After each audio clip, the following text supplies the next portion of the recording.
So welcome again, everyone, to Class 8, the very last class of the true activity of the Bodhisattva, the Diamond Sutra, as a model for engaging the world.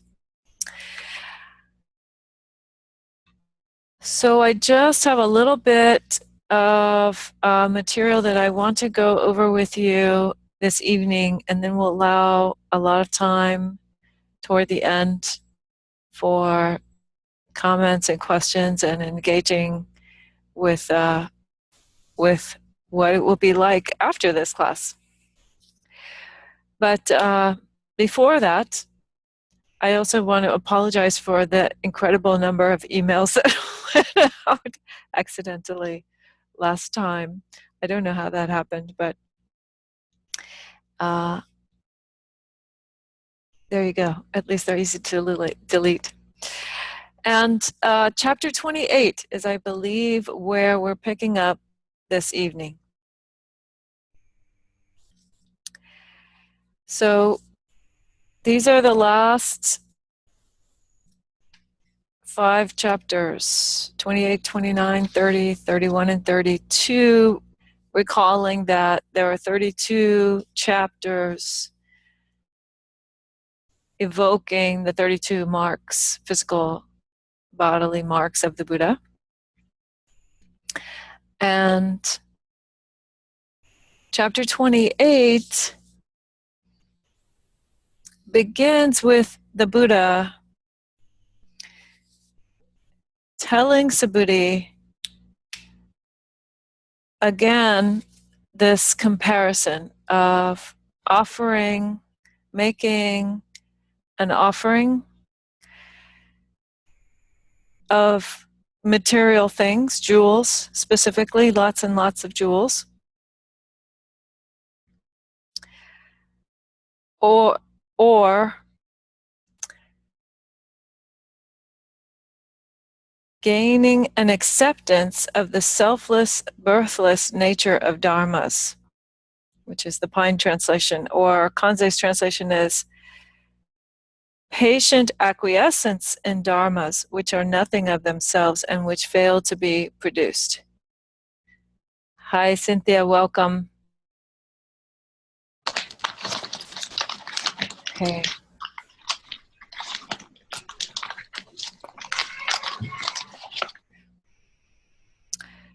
So,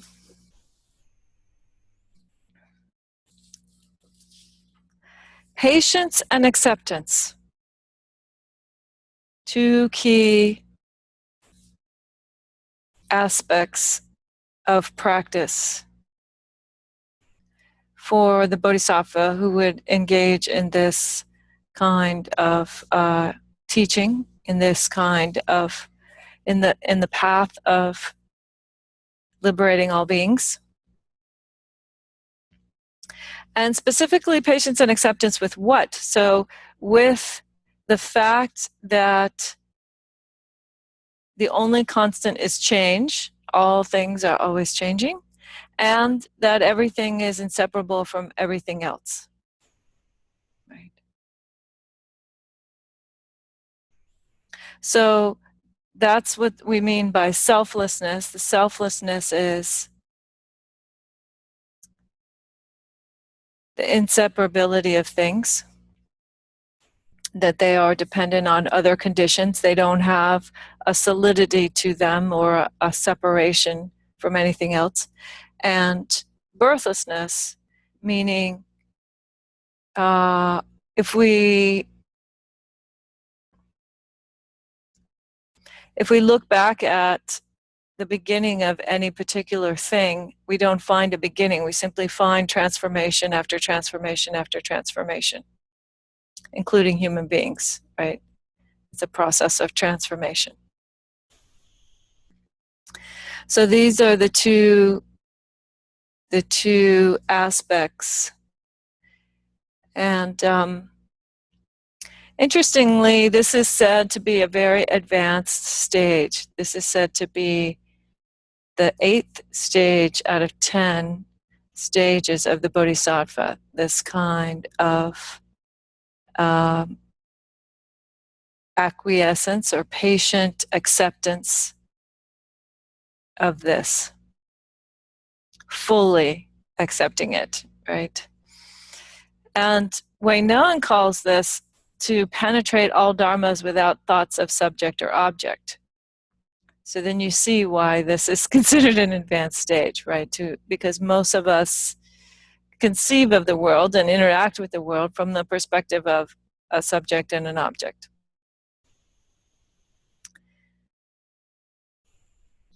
So, but this kind of, I think we shouldn't lose sight of the fact that patience and acceptance as a practice is something that we can take up.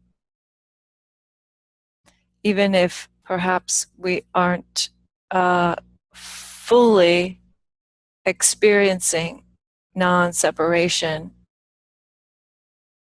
we can take up these aspects.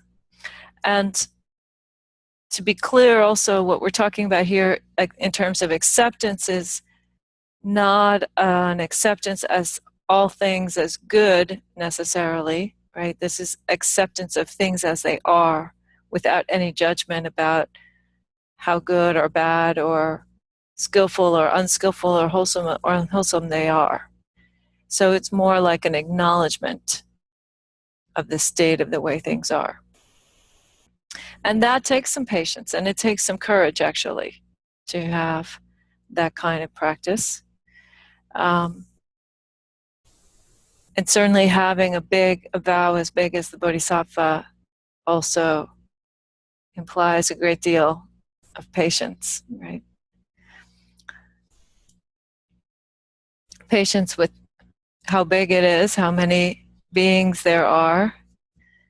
Patience with knowing that we are working within a world that is always changing, so we are not fully in control of all things. We are simply one aspect of many of what's going on.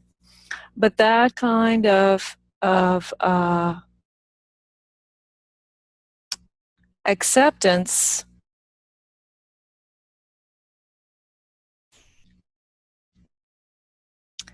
is very important to right view. It's very important to a kind of clear seeing.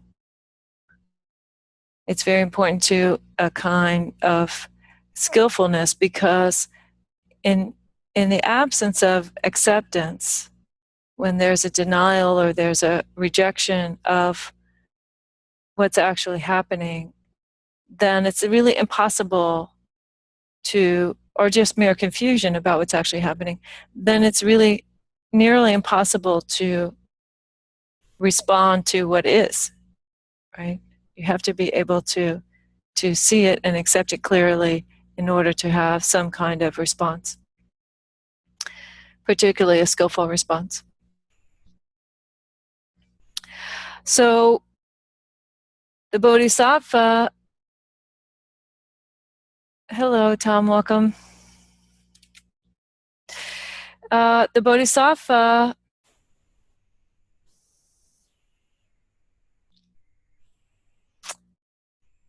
would produce a body of merit infinitely greater than this material offering of the many, many, many, many jewels, but would not obtain a body of merit. So I really find this juxtaposition very interesting.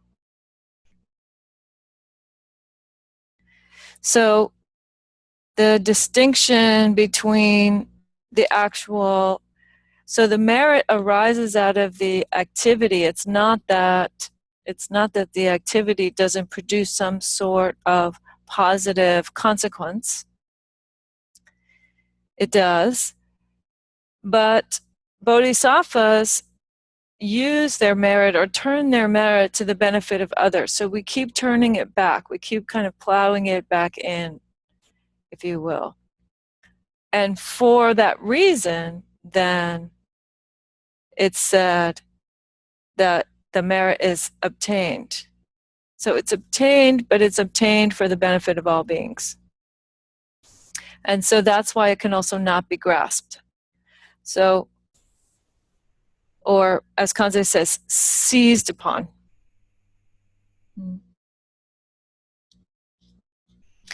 So Thich Nhat Hanh gives this kind of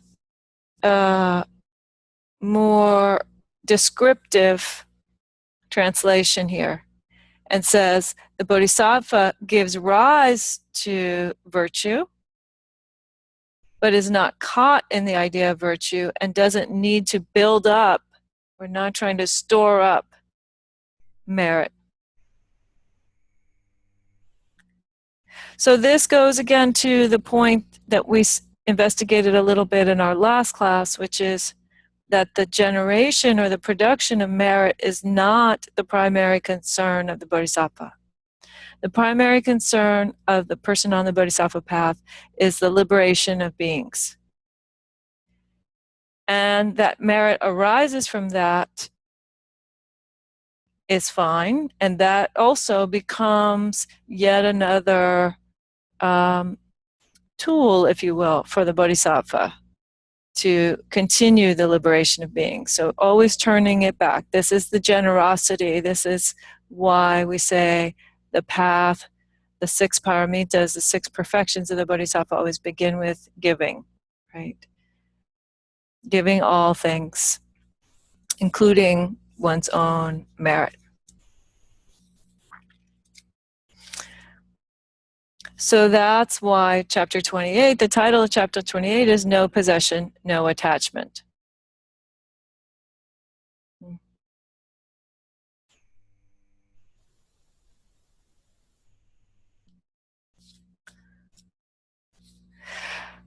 So from that point, I want to skip forward to the last chapter, to chapter 32, which is not to say that there aren't interesting things for us to study in the intervening chapters, but given the time limits, we're just going to skip right to page 27 of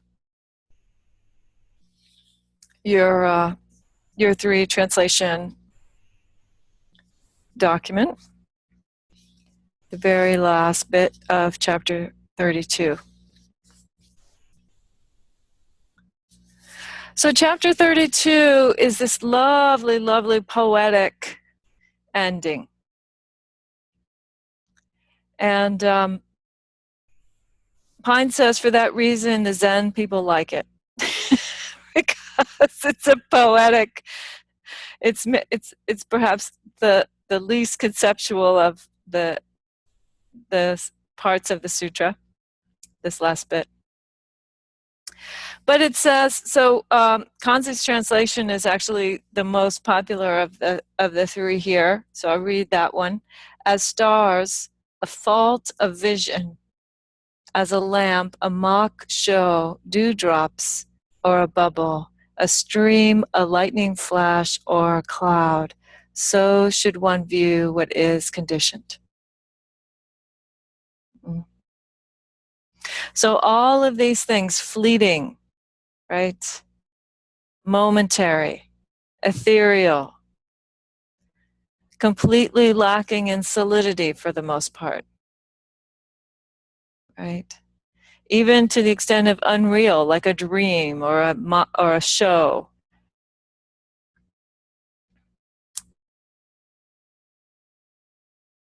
Right? So all conditioned things, which is everything. Everything that we encounter are conditioned things. So they have this kind of ethereal quality about them. And it reminds me of what's on the Han. So, in Zen we have this block of wood called the Han, and we call people to meditation, right? Most of you, many of you are nodding your heads. You've probably heard this instrument. And it's actually read aloud at night. In a traditional monastery setting, it sits right outside the sleeping quarters of the monks. If it's a Sodo practice, the monks would sleep in the interior part of the zendo, and then in the gaitan, in the outer ton, the outer sitting area, is where this block sits, and it's read at night, the last thing at night before going to sleep. And one translation is like this: great is the matter of birth and death. Life is fleeting, gone, gone. Awaken, each one, awaken. Do not waste this life.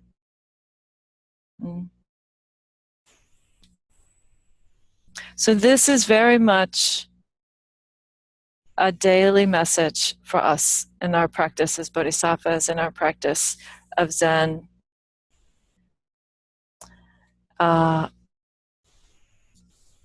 It shows up throughout all Buddhism, I would say, in many different ways. And that particular aspect, when you really truly understand this fact, it can, and not always, but it can lead to a certain kind of appreciation, right? A certain kind of gratitude for what's present in your life, and a certain kind of intensity, actually, right? A certain kind of urgency arises. I saw this oftentimes when I was working in the hospital during the second half of my chaplaincy residency. I worked in radiation oncology, so radiation therapy for folks with advanced kinds of cancer. And many, many times people would say, I thought I had more time. And now that I realize I don't have more time, it's so important.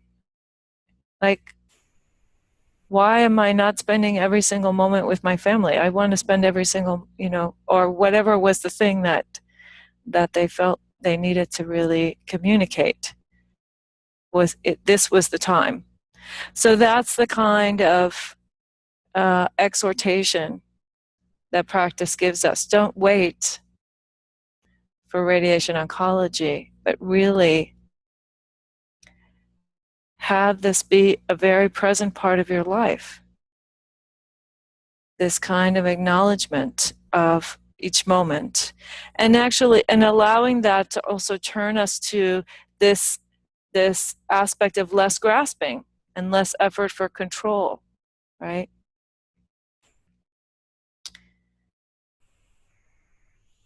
So with that, I'm going to turn to the quick 4-point synopsis, and then I'm going to open it up for comments and questions. And let's see if I can do this share screen. Okay.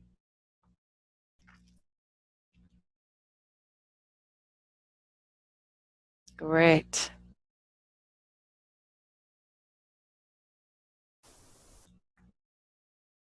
Okay. So, summary of the class. Everybody ready for this? I have not taken you all off mute, but you can unmute yourselves as you wish.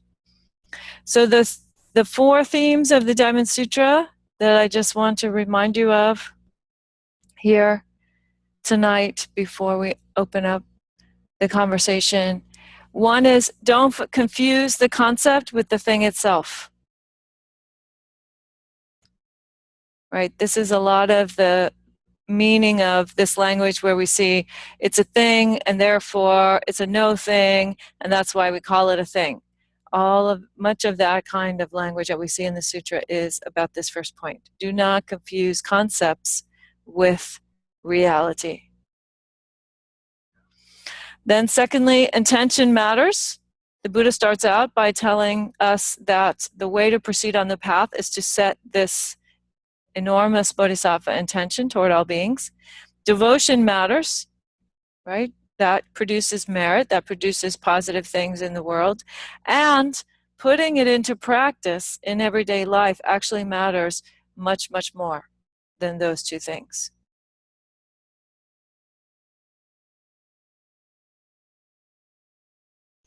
That is the underlying meaning of these comparisons, right, of the merit and so on. Remember that all things and all beings are mere temporally arising conditions. That's a complex way of saying the only constant is change, change, change, change, and all things are related to one another because they are constantly changing, right? And as we just noted a moment ago, that has certain implications for how we work with them. So only by acting in harmony with the function of emptiness can we be effective change agents. This is the language that we saw several times in the sutra, that a bodhisattva does not say, I will create wonderful Buddha fields.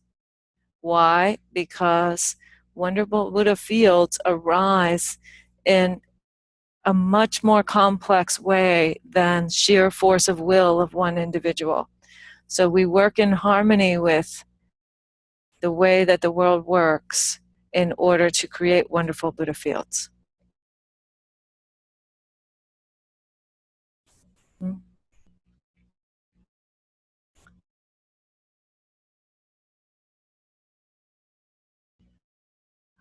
So with that, I would very much like to hear what you all think about bringing this teaching into your everyday life at this point.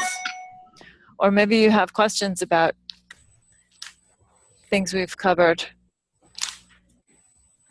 It's a lot of material to do in 8 hours. I wanted to ask you, what is your understanding of emptiness? How do you teach emptiness? So the very most basic way of understanding emptiness is twofold. One, that things are not permanent or independently arising. They only arise on the basis of other conditions. And so that means that they're inseparable. They're not permanent and they don't arise independently, and therefore they're interconnected with all other conditions. That's the basic, most fundamental teaching of emptiness. And what about the notion that there is no self? Emptiness means empty of self. Thich Nhat Hanh talks about things being empty of self and therefore full of everything. And especially when it comes to our own projection of ourself on other things and people, which is a subject-object relationship, if we don't see the separation of ourself in that person, we see the person as one with us. Yes. Can you talk about that? Well, that's exactly what I was saying about inseparability. So if all things are basically an interaction of conditions, then sort of like one thing is connected to the next thing is connected to the next thing, and therefore they're all connected. So the sense of no self, we should be clear that the teaching of no self means this related back to this aspect also of not permanent. There's no solidity to it, right? It's changing, it's in flux in every instant. This body, this mind, and everything else for that matter, right? And so the teaching of no self doesn't mean, however, that there isn't this body and this mind. It's not saying the physical world isn't here, right? But yes, to your point about what Thich Nhat Hanh is saying, exactly. The other way, if we look at all things as conditions, as all phenomena, right, just individual phenomena happening in the midst of activity, then yes, exactly. We are completely inseparable, not only from people, but from mountains and stars and everything else. Thanks. Mm-hmm. Sure.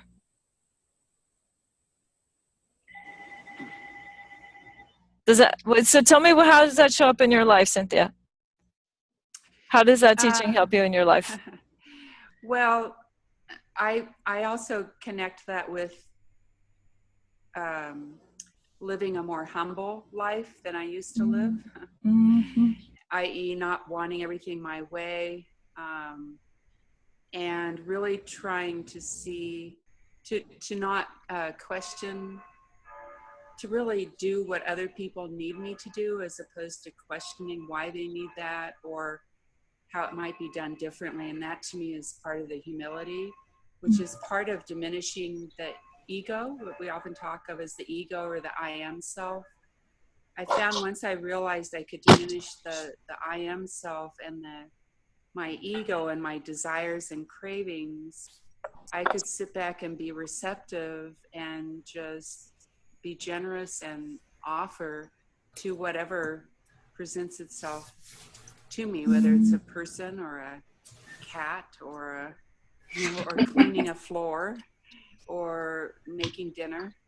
That it all just becomes more of it's sort of a mindfulness practice and a practice of being in the moment.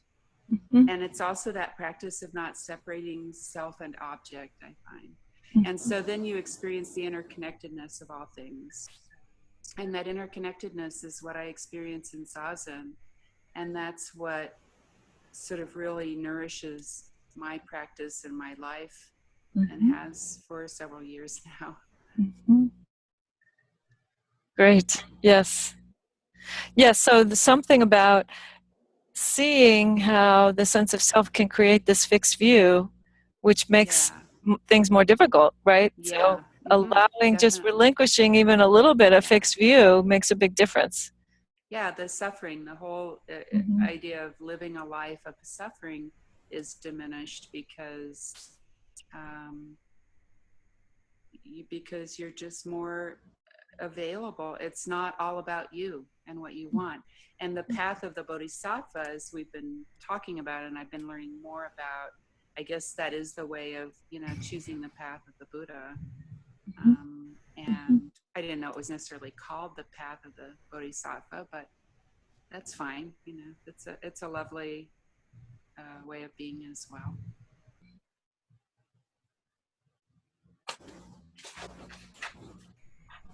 Great. Anybody else want to talk a little bit about their practice, where this meets with your practice in your life? I wanted to just talk, where we've read many chapters and been trying to, because reading this stuff is so cryptic to me, been trying to understand the repetition.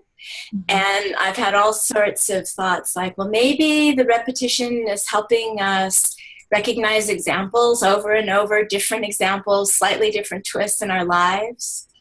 And then also have been thinking about these teachings and how does it work in the marketplace? How does it work when you're being paid to do something and there's shades of gray and what you're being paid to do? So I really liked in the summation that you said about intention, because I thought, well, that was my answer that I gave myself, is that when you bring this stuff to work, it is about intention, and it is about squeezing out just a little more generosity. Can you be a little more generous? Can you be patient with a person who can't explain what they want? Because I don't know, I'll like it when I see it. So those two things of, I'm so instruction oriented that I'm reading like, well, why don't they just say it? Why is there Where's the checklist? Where's the recipe? Yes. So I've it's a little bit like sesshin, you're dying in the middle. And then at the end, you're like, I could sit another period. Okay. I could read another chapter.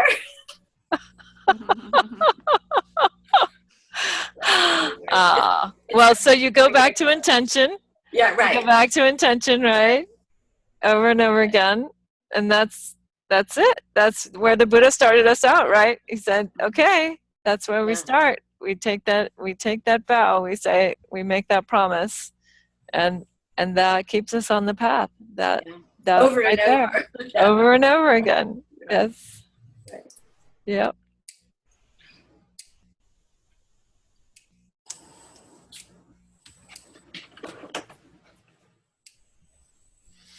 One thing that I like is the idea of trying to practice and trying to serve rather than actually accomplishing any of these things. Mm-hmm.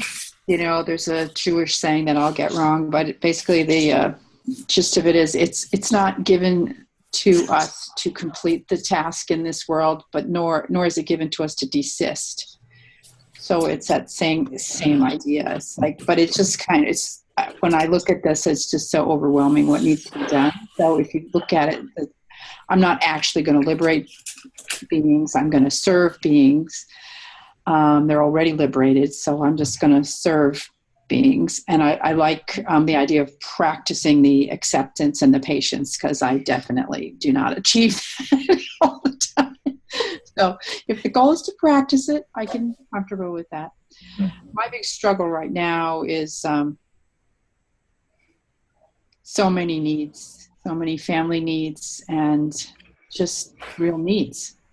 Mm-hmm. And where to draw the line, and how what does this mean for me in terms of my practice? Is my practice only going to be in the family? Maybe. Will I be able to pursue more training for myself, which would mean being away, unavailable for 3 months at a time? I can. Should I? I don't know. So these are for me, these are the big challenges now. And the question of intention, as she mentioned, it's really hard. There are no easy answers. And then one last thing is, again, what you mentioned, Dana, about where's the checklist?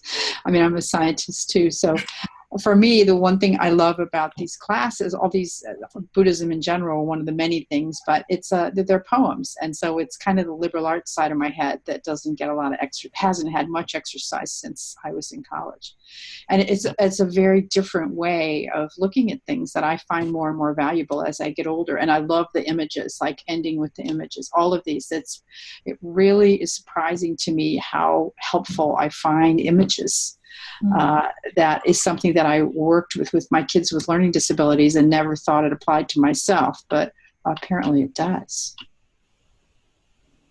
Great. Well, and you bring up an important point there, Ellen. So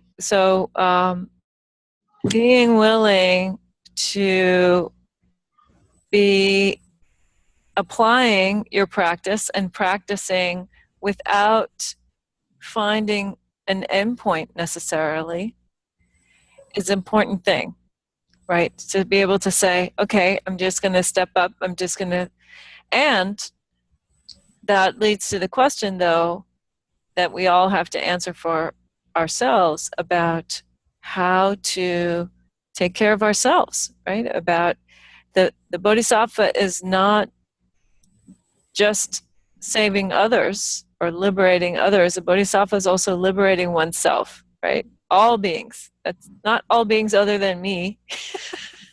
All beings, right? Yeah. So really how to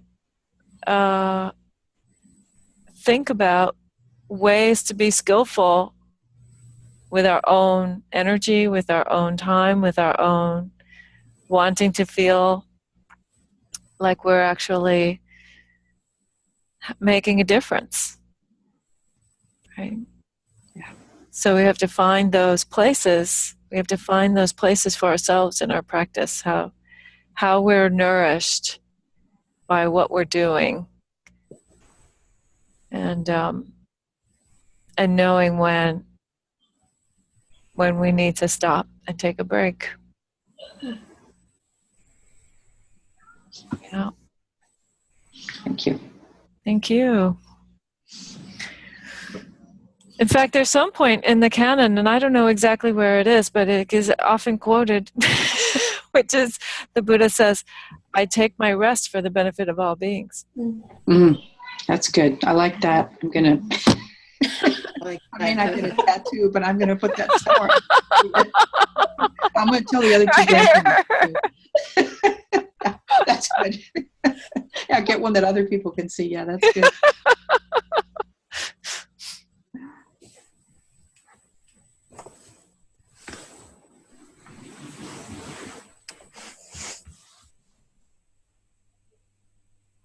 Other folks? Anybody wanted to chime in?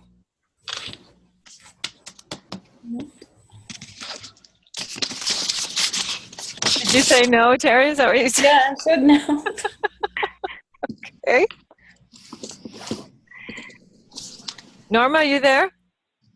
Yeah, I'm here. Can you hear me? I can hear you. Okay. I was just thinking about, well, so many things, but one is that I really like the intimacy of this this group. And even if we didn't share much until maybe this evening or in the beginning, the size of this class and the consistency and being able to see each other, I think it's been really very positive for me. So I just wanted to say that. And the consistency part allowed me to think about what was happening each week and how it applied to me. So the fact that we're doing this each week,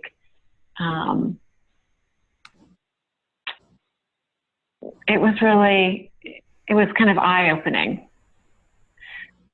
So by having the text in advance, and you could read it and you could mark it and you could go back and read it again and you can listen to the audio. I don't know, those were things that worked well for me as a learner.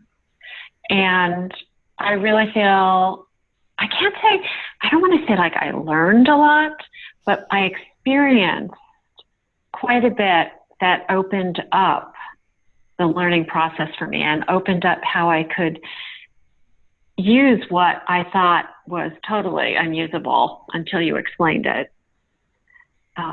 in my life. So anyway, I just wanted to say that. Great. Well, so thank you, Conan. Mm-hmm. Thank you, Norma. I really, I'm glad that you enjoyed the intimacy of the class and being able to see everyone's faces. I did too. You know, I really like being able to see you all in whatever realm you're in each week. But I wonder, Norma, if you could say a little bit more just about what you said at the end there, how you found a way to, or you found some way of applying things that were previously a little too dense to your life. So I think in large part, I want to acknowledge your skillfulness in teaching because it allowed me to understand things that I had just not grasped before. And the fact that you reiterated and tied things together with other things, and I could sit with it for the week, and if I wanted, I could hear the audio again. That was really helpful, because hearing something once that's outside of my comfort zone or outside of my ability to translate it is kind of difficult, but listening to it several times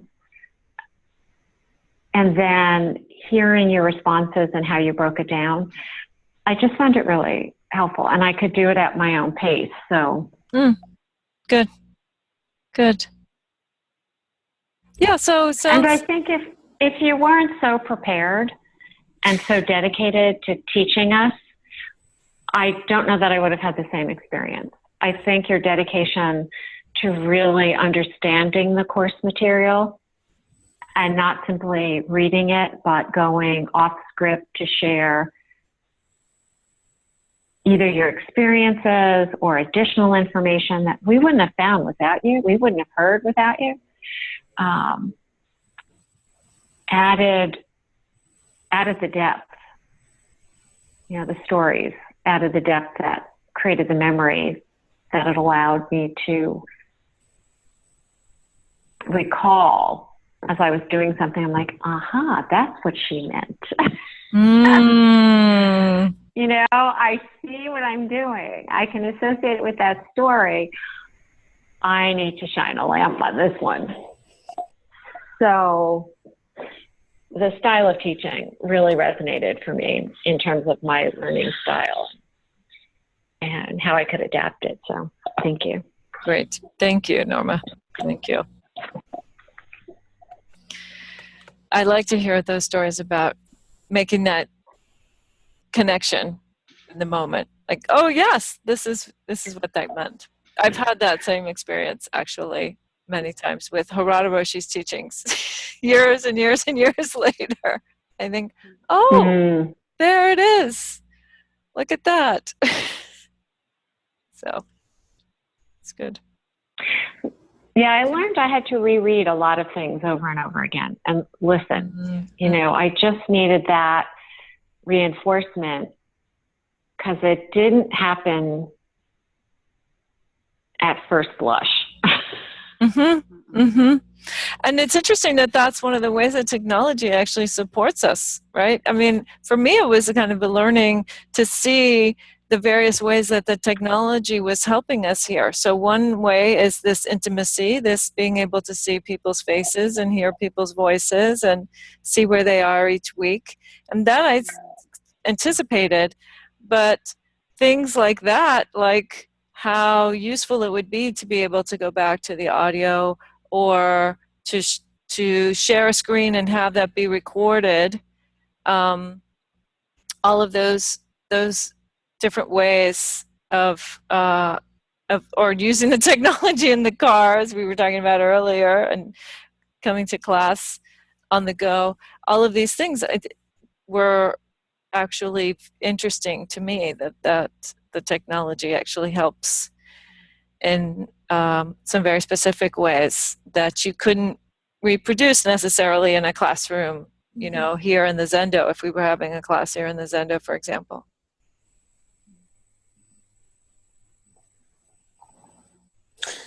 Makes it a lot less easier to get to class because you can go to class wherever you are. Yes. Yes. As you know, I'm sitting in my car in a parking lot. Well, thank you for your diligence of sitting in a car in a parking lot and listening. We've had several automobile experiences in this class now. Yeah. I see that. And Margaret's loons and Tom's fan. At some point, he was at his brother's house. Anyway, I won't go into that. Many things, many places.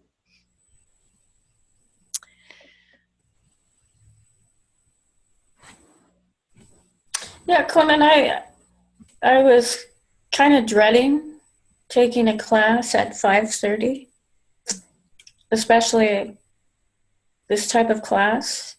I've definitely been in a lot of classes now at City Center and Tassajara, and I have to say there's an intimacy that I haven't really felt in any of the classes. And also, I think, again, your grasp on the material and your warmth come through. Even I'm surprised that it came through so clearly. And actually, this particular class is actually smaller than the classes I'm used to being in. And I don't know if they can stay that way, but it has been rather nice. Even though I've been really quiet, I've felt that it's been nice to see everybody every week. And Ellen and I know each other, so I can see how she, you know, and I get to see my teacher every week. So I think you have a way of distilling it down and using sort of non-Buddhist speak, which gets actually kind of tiresome sometimes too. Like you can just turn it off when you start hearing that. So I've really appreciated the class. I get a lot out of it. It's kind of like really straightforward instructions on how to be a bodhisattva. Mm-hmm. You know, it's not like reading Shantideva, or it's like really straightforward. And it's really encouraging. I have to say, you're always giving me something encouraging. When I know I don't hit the mark, no, I'm not patient all the time. But as long as I bring my intention and my devotion, and I keep going back to that, Mm-hmm. and living in a temple that's what we do. We get to practice that. But it's nice to see it in print. It's nice to hear it come out of so simply. Yeah, I really enjoyed it. I got a lot out of it. Wonderful. Good. Well, circling back to your intention every day. That's what you're doing. That's your life in the temple there. Yeah, every minute, Yep. definitely. It's great. All right. Good. I'm glad that it's encouraging. Thanks.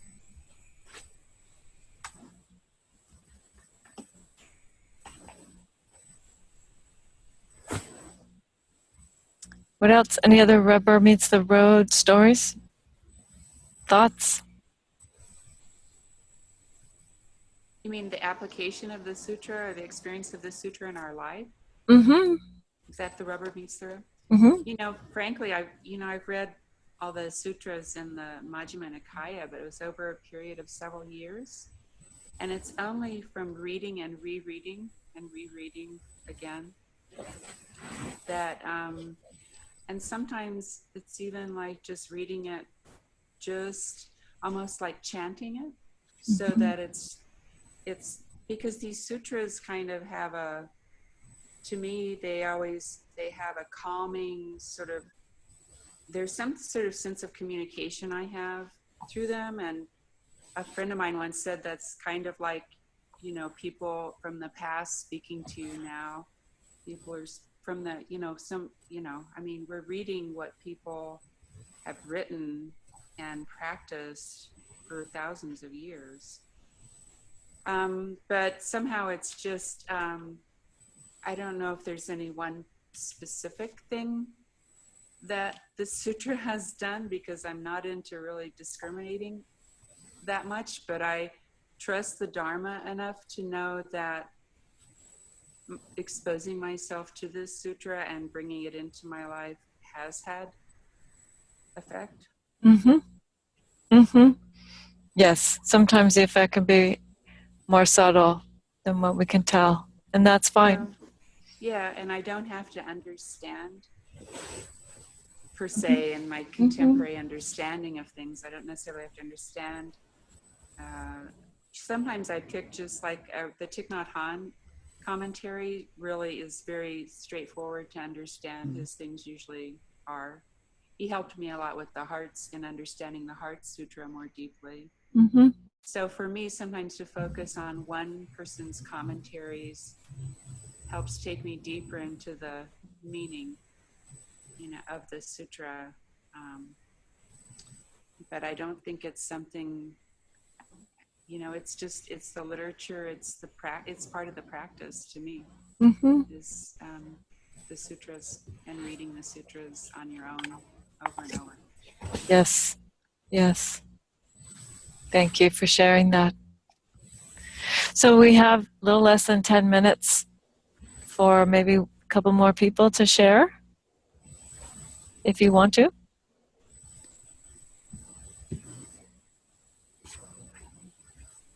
Mark, you're muted, so there you go. I'm not so advanced in this. Some of it I get. I think some of my earliest experiences kind of tie with that last poem, Lightning Wind. I've always felt that there's something being expressed there, and I found that Zen kind of put a philosophy to that, which I liked very much.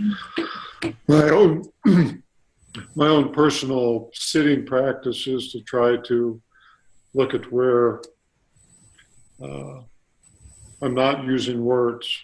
I try to find that space where there aren't words, like Bodhidharma said, where words cannot go. That's your own true mind. So I always try to open that up. And when I'm doing really well, I can take that off the cushion and anywhere I go and just try to not be processing in words, but accept what is happening. And then, of course, that's where all the judgment and everything else falls in there, but at least I'm at a point where now I can say, boy, you really acted out of your ego there. Or perhaps I'm able to even better say, I have a choice here and make the correct choice.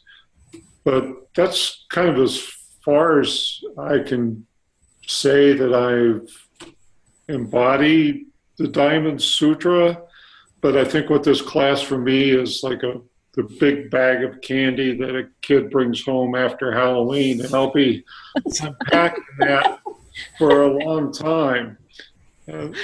I know I saw something fall in there. Now, where is that? And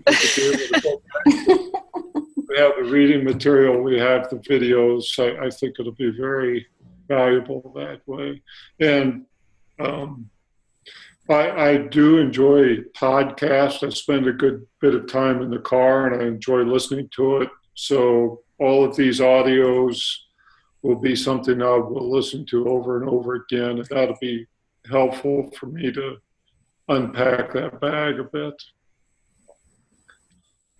Great. Well, yeah, I what I heard, I think, was a little bit of presence of mind, right? That you find that sometimes you can bring that presence of mind about skillfulness in your interactions, and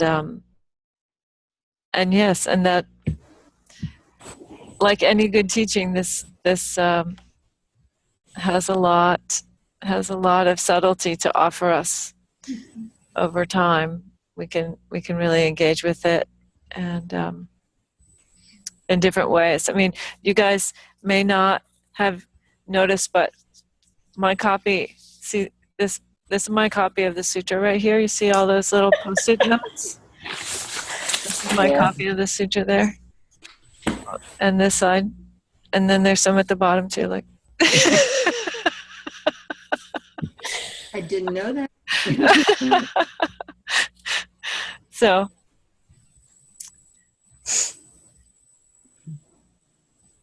I used to go fishing for the Tootsie Rolls. That was. I saw one go in there somewhere. Yeah, exactly. What about you, Margaret? Do you want to say a word or two before we wrap up here?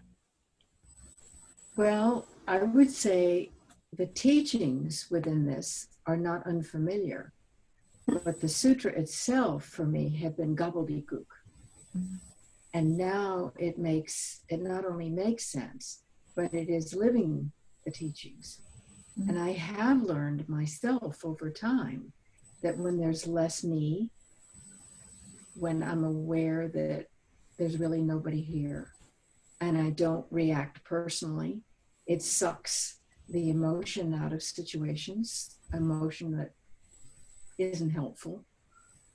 Or if I'm getting exercised over something and I stop and think, it's just emptiness manifesting itself, then I can calm down, and when I'm calmer, those around me are calmer. I inflict less suffering on other people. So this has been invaluable for me, absolutely invaluable. Now, I don't know about hearing the audios again. Is it possible to download them for an iPod so that they can be heard again? I've been listening to them, but then they go off. What did you say, October the 1st? They disappear? Well, yeah, so let's talk a little bit about that, those mechanics. So I'm happy to, first of all, my Dropbox is full, so I'm going to have to empty it. Well, give I have to give it a bigger intention, a bigger bodhisattva intention, so that it will hold more things. And then when I do that, then I'm happy to, and I also changed slightly the naming of a couple of the early classes so that they would be consistent. Sorry guys, but I'm kind of want to keep those details straight.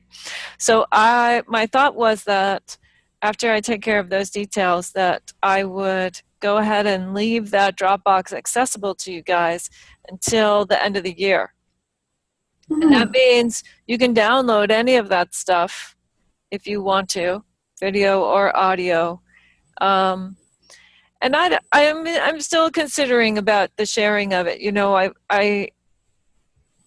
some of the folks that I really appreciate in terms of Dharma teachers who are active on the internet these days are putting up things very much like this. But anyway, we may do a little bit of that, and I'll write to you all and let you know if there are parts that I would like to put up. But anyway, in terms of you all, you are welcome to take a copy of the full set for your use, okay? And it will be, if you just access it out of the Dropbox, it means you can just have it when you have it, but you can also ask to download it. And sorry to say I'm not technically savvy enough to say any more about that, except that. So, and then, sorry. I listen in the car a lot too, so I understand what Mark was talking about, and it's invaluable if you're not in traffic. Yes. Yes. It's good to hear it. It's good to hear it again. It's definitely good to hear it again. And then just a reminder, some of you have already sent in your evaluations, but if you haven't sent in your evaluation, please do that. And if you want to do it anonymously, you could actually try doing that too. I guess you could send it to me in the mail or something. And an unmarked brown envelope. And an unmarked brown envelope. That's pretty scary. Like, what? Why would you do that? Well, whatever. Just so I hope that you would all feel comfortable saying whatever you need to say. But if for whatever reason you don't feel comfortable without making it anonymous, and figure out some way to do that, send it to your friend. That's what the Buddha said, right? If you have a question that you don't feel comfortable asking, ask it for your then friend. Tell your friend to ask it. Okay. So, and then lastly, so if you are not already signed up for email notices from ACON, you can go onto the ACON Zen Study Center site, which Dana so beautifully designed. And under the blog tab, there's a place for you to subscribe to emails if you want to get future emails about future classes. I'm hoping to do maybe one more class before the end of the year, a short one, like a 5 or 6 week class. And that's it. And I'm happily available to all of you via email, via phone, via Zoom conversations. Okay, Doksan practice discussion is always available. So please know that I'm happy to talk with you about this or about anything that's going on in your practice. Okay, and I believe that everybody's made their donations, but again, if you haven't made your donation and you'd like to, you can go to the ACON Zen Study Center site and do that there. And then the last little thing I want to leave you with is this quote from Wei Nung. So Wei Nung said this. He said, here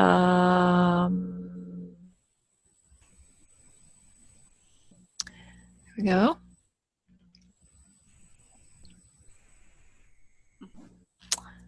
See if we can get it to go to the next page.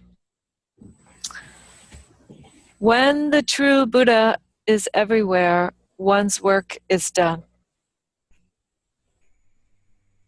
When the true Buddha is everywhere, one's work is done. So you can take that internally and say, for you, when you're able to see the true Buddha everywhere, then your work is done. Or you can take that externally and say, when the true Buddha is everywhere, then your work is done. Either way, I wish you all quite well in your practice, and I hope that the Diamond Sutra is helpful to you. Be well. You too. Carry on. Tony. Thank you. All right. Carry forth. Bye-bye.